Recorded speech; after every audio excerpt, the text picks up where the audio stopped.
Breaking news చూస్తున్నాం. YCP MLC అనంతబాబుకు న్యాయస్థానంలో మరో ఎదురు దెబ్బ తగిలింది. డ్రైవర్ సుబ్రహ్మణ్యం హత్య కేసులో అనంతబాబుకు బెయిల్ ఇచ్చేందుకు ఏసీబీ ప్రత్యేక కోర్టు నిరాకరించింది.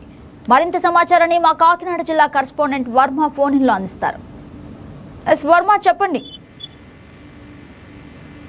గుడ్ ఆఫ్టర్నూన్ గగన. ఏదైతే ఎమ్మెల్సీ అనంతబాబు బెయిల్ పిటిషన్ మరోసారి డిస్మిస్ అయింది. ముఖ్యంగా వీధి సుబ్రహ్మణ్యం హత్య కేసులో సాక్షులను బెదిరించే మరో కేసులో రాజమండ్రి జిల్లా కోర్టులో బెయిల్ పిటిషన్ అయితే ఎమ్మెల్సీ అనంతబాబు దాఖలు చేశారు. అయితే ఆ వాద ప్రతివాదనలు విన్న తర్వాత అనంతబాబు బెయిల్ పిటిషన్ పై డిస్మిస్ చేస్తూ సెషన్స్ కోర్టు న్యాయమూర్తి ఎల్ల వెంకటేశ్వరరావు అయితే ఆదేశాలు జారీ చేశారు. ముఖ్యంగా ప్రస్తుతం ఏదైతే గతంలో మంజూరైనటువంటి బెయిల్ సంబంధించి పూర్తిగా కూడా దాన్ని రద్దు చేయడం, ఆ తర్వాత అనంతబాబు పూర్తిగా కూడా రాజమండ్రి కేంద్ర కారాగారంలోనూ ప్రస్తుతం రిమాండ్ ఖైదీగా ఉన్న నేపథ్యంలో మరొకసారి తనకు బెయిల్ ఇవ్వాలంటూ బెయిల్ పిటిషన్ వేయడం, దాన్ని డిస్మిస్ చేసిన పరిస్థితిలో ప్రస్తుతం అనంతబాబుకి చొక్క ఎదురైందని చెప్పుకోవాలి.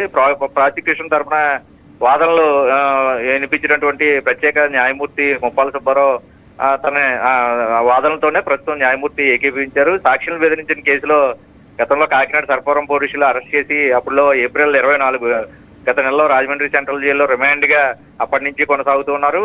కొంతమంది సాక్షుల్ని విచారణ కూడా పూర్తి చేసి ప్రస్తుతం బెయిల్ పిటిషన్ దాఖలు చేసిన అనంతబాబుకి అయితే ఎదురుదెబ్బ తగిలిందని చెప్పాలి. అయితే 2022 మే 19వ తేదీన తన వ్యక్తిగత డ్రైవర్ గా ఉన్నటువంటి దళిత యువకుడు డ్రైవర్ వీధి సుబ్రహ్మణ్యం డోర్ డెలివరీ కేసు అప్పట్లో దేశవ్యాప్తంగా కూడా సంచలనం అయితే కలిగించింది. ఏడాది ప్రస్తుతం ఆ కేసుకు సంబంధించి ఏడాది నవంబర్ 30 లోపు తుది తీర్పు ఇవ్వాలని సుప్రీంకోర్టు ఒకవైపు ఆదేశాలు కూడా జారీ చేసిన నేపథ్యంలో ప్రస్తుతం రాజమండ్రి జిల్లా కోర్టులో కీలక దశలో ప్రస్తుతం డ్రైవర్ సుబ్రహ్మణ్యం హత్య కేసుకు సంబంధించి కుటుంబ సభ్యులు సాక్షులన్నింటినీ కూడా విచారణ కొనసాగుతుంది. ఒకవైపు తల్లిదండ్రులు, అలాగే తన భార్య, అలాగే స్నేహితులు విచారణ ఇప్పటికే పూర్తయింది. అయితే సాక్షులు అతని స్నేహితులను కూడా ప్రస్తుతం కొంతమంది అని ఇప్పటికే విచారించారు. ఇంకా మరికొంతమంది అంటే సుమారు 12 మంది ఇంకా విచారణ చేయవలసిన నేపథ్యంలో పూర్తి స్థాయిలో ఇవన్నీ విచారణ చేసి నవంబర్ 30 లోపు కేసు దర్యాప్తు పూర్తి చేయాలి.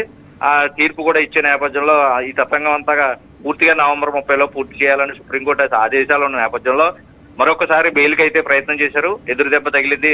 అయితే రేపు ప్రత్యేకించి ఏదైతే గతంలో తొలుత హత్య కేసుకు సంబంధించి ఏదైతే బెయిల్ ఇప్పుడు డిస్మిస్ చేశారు దానికి సంబంధించి కాకుండా రెండోసారి మళ్ళీ ఏదైతే సాక్షులను బెదిరించారన్న కేసులో కూడా బెయిల్ డిస్మిస్ చేసిన సందర్భంలో మరి అనంతబాబు రేపు ఎస్సీ ఎస్టీ కోర్టుకు సంబంధించి కూడా బెయిల్ అప్లై చేసుకున్నారు. అది రేపటికి విచారణకు అయితే ఉంది. అయితే ఈ సాక్షులను ప్రభావితం చేసిన దాంట్లో కూడా ఎవరైతే ప్రభావితానికి పాల్పడ్డారో వాళ్ళ నలుగురు ఎవరైతే కడియాల చిన్న, అలాగే అతని కుమారుడు కడియాల సతీష్, ఇతను కూడా ఈ రోజు బెయిల్ పిటిషన్ వేసుకున్నారు. అయితే ఈ బెయిల్ కి సంబంధించి సాక్షులను ఎవరైతే ఉన్నారో వాళ్ళకి బెయిల్ ఇస్తే ఖచ్చితంగా మరికొంత భయభ్రాంతులు గురి చేసే అవకాశం ఉంది.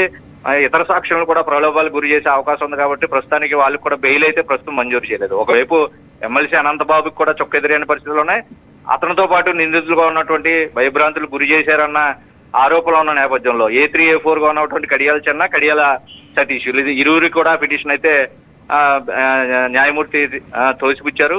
ప్రస్తుతం అటు సాక్షులకి ఇటు అనంతబాబు కూడా బెయిల్ అయితే లభించలేదు. రేపు సాధారణ కేసు విచారణలో భాగంగా సాధారణ బెయిల్ పిటిషన్ కూడా వేసుకోవడం నేపథ్యంలో మరి రేపు కూడా తీర్పు ఎలా ఉంటుందో ఎదురు చూడాలి. ఏదేమైనా ప్రస్తుతం అనంతబాబుకి మరికొన్ని రోజుల పాటు కారాగారం తప్పేటట్టుగా అయితే లేదు Gagana. Yes right Varma, thank you for the update.